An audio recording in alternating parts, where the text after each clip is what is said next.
Well, speaking of Ross, your co-author, how did you come across finding him and knowing he was the guy to work with?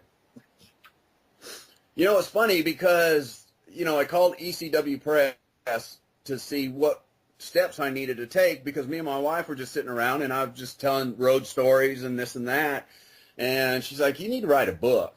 And I did, and it just really never dawned on me that people would be interested in my book, which I'm sure a lot of people aren't. But, but the thing is, it's like, I have all these stories and all these stories about politics and stuff like that and how the business works, my point of view. And so I called, we got a book, because I have a few books from ECW Press, so I got in touch with Michael Holmes and talked to him, and he said the best thing for me to do is try to find somebody in the area that could write for me.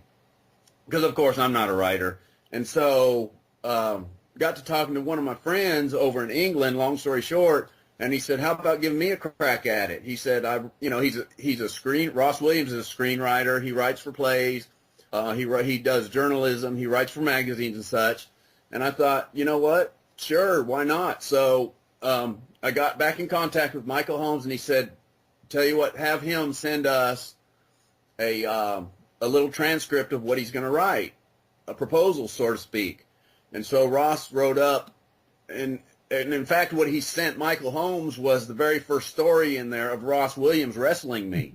And Michael Holmes was hooked, and he got back in touch with me and said, we want you to go ahead and go forward with this project. So mailed Ross and I a contract and everything, and so, it just went from there. And so far it's been successful.